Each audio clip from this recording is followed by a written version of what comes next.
Hey there guys, Panobi here, bringing another Pokemon Narrated Wi-Fi battle. This is going to be a 5th generation UU tier battle versus TonyFlygon, an amazing video maker. His link is in the description, you know the drill. Like this battle if you enjoy, it was a pretty fun one if I do say so myself. The 5th gen quote-unquote tiers are in the description, but what I mean by tiers is it's basically usage statistics, how often Pokemon are used, and after a certain point they cut it off and said everything below this amount of usage is considered quote-unquote UU, so people can start playing UU now, which is what Tony and I decided to do. Had a fun little chill UU tier battle, and hopefully you guys will enjoy it. I know some of you guys have been asking for some more 5th gen, and I know that a lot of you guys being subscribed to me like lower tiers, so this kind of hopefully keeps everybody happy. So yeah, hopefully it'll be fun. Check out my Facebook fan page if you haven't already. It's a great way to communicate. Link in the description. You know the drill, and let's go ahead and get into it. So as you saw from the team preview, I lead with my Rotom Heat form, and he leads with his Ampharos. Now, I know Tony, and I know that he probably wants to have a Heal Beller, because he knows that I have a defensive playstyle, so I'm going to go for the trick to hopefully cripple it, but I'm surprised to actually gain a Life Orb, so that means that this is an offensive Ampharos, and he went for the Focus Blast, which unfortunately for him missed. So, sorry about that, Tony. I'm just going to go for the Overheat, because I know he does have that Seviper, or whatever you call it, on his team, and he might be predicting the Volt Switch, which is normally what a lot of people would do in that scenario. So I do just go for the Overheat, and it's going to be a quick 6-5 advantage for me, which is always nice. So he brings in this Magcargo, and then double switches out to Mandibuzz, predicting, I'm not actually sure what he predicted, some sort of switch I assume, but I just went straight for the Volt Switch now. And maybe he didn't think I had it since I didn't use it turn 2, but I do carry it, and that's going to be good for me. So I get the switch advantage and go into my Empoleon, my Sea Freshener, which some of you might recognize as my nickname back from my team I used in MTG Xerxes tournament, where I placed top 6 out of like 300 plus players, which was a really fun tournament. But regardless, I'm going to set up my rocks, not being afraid of that Mandibuzz at all, hence the reason I brought Empoleon in to begin with. And I think he just Whirlwinded me out to Sanji. Now I'm going to go for the Overheat, predicting some sort of switch, because I didn't think he would want to take a T-Bolt to the face, because right now I am currently carrying dual stab in T-Bolt and Volt Switch, which is kind of dumb, but I just kind of threw this together, and yeah, I don't know. But he just went for the Roost, which was a smart play considering how much Volt Switch did the first time, so I should have just predicted that and gone straight for the T-Bolt, and then I could have probably killed with an Overheat. So that would have been a much better set of plays for me, but it's not what I did. So I'm going to go to my party table, thinking he would want to switch out to get a free switch, taking advantage of my -2 special attack because of the Overheat, but that's not what he does, and that's okay with me, because the other reason I went into this guy is that if he decided to stay in, I do have the ability to Toxic him. So we're going to go ahead and exchange statuses here. I'm not really too concerned, because I know that based on his team from the team preview, he does not have a Heal Beller any longer, or in fact he never did, but the fact that he had an offensive Ampharos tells me that. So now I'm going to switch out to my Laffy Taffy. Laffy Taffy, motherfucker, because I can scout for his 4th move, see what he's got. Or if he decides to switch, there's not too much on his team that's going to be a good switch on my Zapdos. So either way, it seemed like a decent play for me, and I could just go for a sub here, and because I am a sub Toxic set, but I know that nothing on his team really appreciates Toxic, and I am predicting the switch, so I decided to just go straight for the Toxic, because I don't, even though I could be behind a sub sitting here, I don't want to give anything on his team a chance to set up if he has anything like that. I just want to go straight for a Toxic so I could switch to an appropriate counter. And plus I kind of want to be able to get into my Clefable to get a Heal Bell off to get rid of the Toxic on my guy. But he's just going to go straight for an HP Ice, and because I know that I gave him that Choice Scarf, he's not going to have much to be able to do to me. Actually, he's pretty much going to have nothing to do to me. So instead of going for the Heal Ball, I actually go for a Wish, because then whatever he brings in, I can switch in pretty safely to whatever counter I want, and the fact that I have entry hazards up and he doesn't is kind of giving me some momentum. But he goes into Magcargo, which I know gets the Shell Smash, so I'm going to go straight for an S-Toss, which is going to be good for me.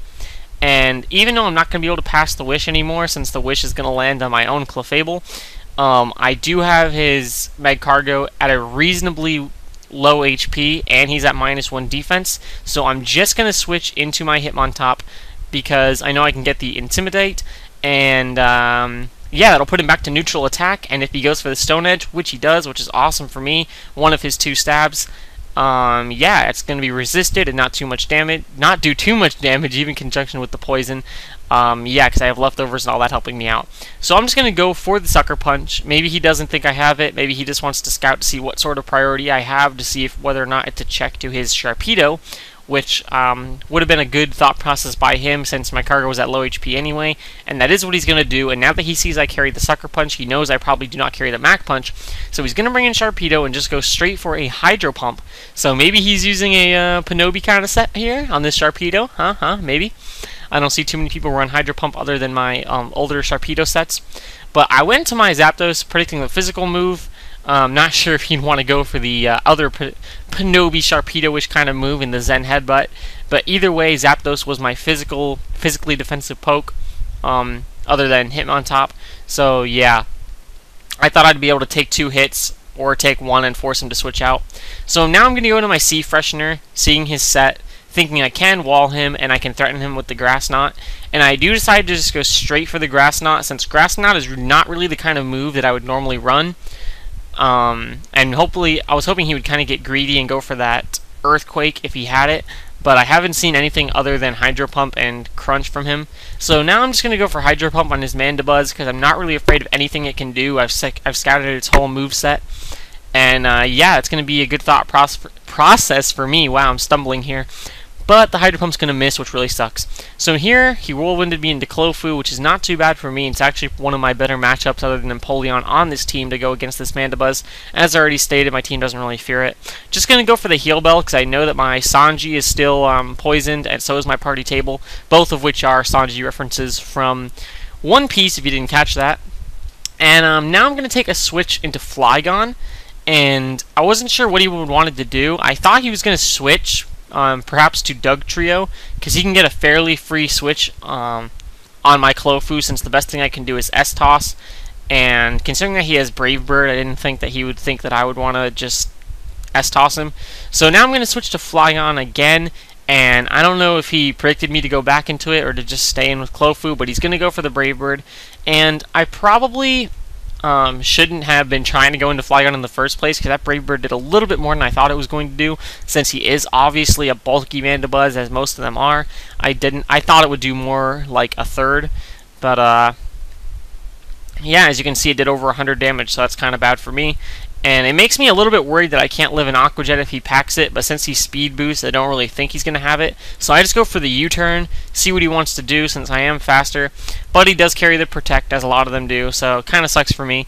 I probably should have switched directly to Hitmontop for that in the beginning. But it's not really going to matter, because he is going to one-hit KO me, which he would have been able to do regardless. The only advantage I could have got is getting a Sucker Punch off, which actually really would have helped, but whatever. So now I'm going to go into my Sea Freshener, as I said, knowing I can take a hit, especially now that I've seen Protect. Definitely don't think he has anything that's going to be able to do a huge chunk. So yeah, I'm going to predict his switch and just go for the Hydro Pump, because switch to Ampharos was kind of obvious since it's a special bulky poke. And plus, Hydro Pump could easily take out Sharpedo to begin with, it's just that it has the really shaky accuracy. So he goes into this Dugtrio thinking that an Earthquake is going to be able to take me out.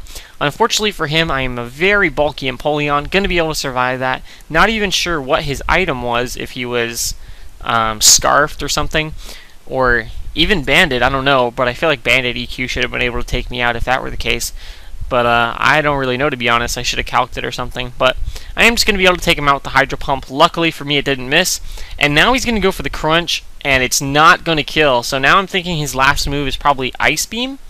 I don't know, but that would make more sense, because I'm guessing he's not max physical attack since it didn't kill me, and that is going to be the game. So Empoleon kind of was my MVP of that match. I'm glad that I managed to save him.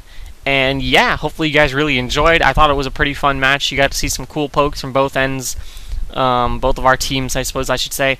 I really like that Hitmontop set. It's actually a Hitmontop that I've used with Dangerous 36M on one of our teams before, that he created, and I think he's been using for a long time. So props to him for that. It definitely saved my ass in this battle. And as you saw, that Flygon actually used 2 different moves, meaning it's not Scarfed, but you didn't see Life Orb. So yeah, I'll just go ahead and let you know that that's an Expert Belt Flygon that I've been testing, and Dangerous 36M is actually taking a liking to that. So we've been testing that out. And I've been rambling a little bit too long here, but check out Tony. He's a great guy. Check out my Facebook fan page if you do feel so inclined. Hit that like button if you enjoy. tier usage or whatever stats in the description, and I'm out. So peace.